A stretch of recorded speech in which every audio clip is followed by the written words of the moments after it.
ಪುಷ್ಪ 2 release ವೇಳೆ ಆದಂತಹ ಕಾಲ್ತುಳಿತ ಪ್ರಕರಣ ಸಂಬಂಧಪಟ್ಟಂತೆ ರೇವಂತ್ ರೆಡ್ಡಿಯನ್ನ ಭೇಟಿಯಾಗಿದ್ದಾರೆ ಅಲ್ಲು ಅರವಿಂದ್. ಸಿಎಂ ರೇವಂತ್ ರೆಡ್ಡಿ ಜೊತೆ ಸಂಧಾನದ ಕಸರತ್ತನ್ನ ಅಲ್ಲು ಅರವಿಂದ್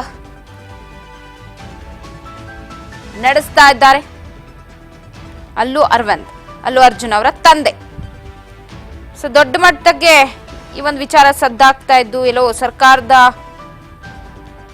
ಹಾಗೆ ನಟನ ವಿರುದ್ಧ ನೇರ ಒಂದು ರೀತಿ ಏನೋ ವಾರೆ ನಡೀತಾ ಇದೆ ಅನ್ನೋ ತರ ಬಿಂಬಿತವಾಗಿತ್ತು. ಈಗ ಅಲ್ಲು ಅರ್ಜುನ್ ತಂದೆ ಆ ವಿವಾದಕ್ಕೆ ಸಂಬಂಧಪಟ್ಟಂತೆ ಫುಲ್ ಸ್ಟಾಪ್ ಇಡೋದಿಕ್ಕೆ ಬಿಕ್ಕಟ್ಟನ ಬಗೆಹರಿಸೋದಕ್ಕೆ ಮುಂದಾಗಿದ್ದು ಪುಷ್ಪ 2 ವಿವಾದಕ್ಕೆ ಸಂಬಂಧಪಟ್ಟಂತೆ ಮಾತುಕತೆಯನ್ನ ಮಾಡಿದುಕೊಟ್ಟಿದ್ದಾರೆ. ಚಿತ್ರರಂಗದ ಗಣ್ಯರು ಸಾಕಷ್ಟು ಯತ್ನ ಪಟ್ಟಿದ್ರು. ಅಲ್ಲು ಅರವಿಂದ್ಗೆ ಟಾಲಿವುಡ್ ಪ್ರಮುಖರು ಕೂಡ ಸಾಥ್ ಕೊಟ್ಟಿದ್ದು, ಅವರ ಜೊತೆಗೆ ಹಿರಿಯ ನಿರ್ದೇಶಕ ರಾಘವೇಂದ್ರ ರಾವ್ ನಿಯೋಗ ಭೇಟಿಯನ್ನ ಕೊಟ್ಟಿದೆ. ನಟ ವೆಂಕಟೇಶ್, ನತೀಶ್, ನಾಗಾರ್ಜುನ್ ಇವರೆಲ್ಲರೂ ಕೂಡ ಭೇಟಿಯನ್ನ ಕೊಟ್ಟಿದ್ದು ಇದೆ. ಅಲ್ಲು ಅರ್ಜುನ್ ವಿರುದ್ಧ ಸಾಕಷ್ಟು ಅಸಮಾಧಾನವನ್ನ ಹೊರಹಾಕಿದ್ರು ರೇವಂತ್ ರೆಡ್ಡಿ. ಸೊ ವಿಚಾರಕ್ಕೆ ಸಂಬಂಧಪಟ್ಟಂತೆ ಎಲ್ಲೋ ಒಂದು ಫುಲ್ ಸ್ಟಾಪ್ ಇಡೋದಿಕ್ಕೆ ಈಗ ಮುಂದೆ ಆಗ್ತಾ ಇದ್ದಾರೆ ಅಂತಾನೆ ಹೇಳ್ಬೋದು. ಸದ್ಯ ಅಲ್ಲು ಅರ್ಜುನ್ ಅವರ ತಂದೆ ಭೇಟಿ ಕೊಟ್ಟಿದ್ದಾರೆ ಗಣ್ಯರ ಜೊತೆಗೆ.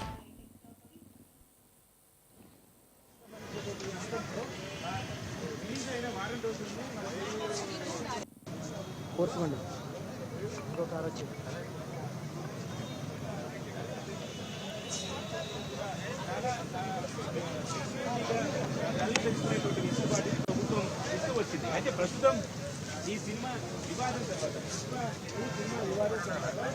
సభలో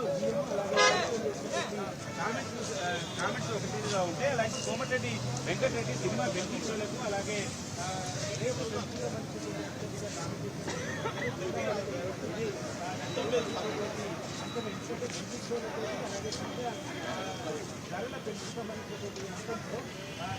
రిలీజ్ అయిన వారం రోజుల్లో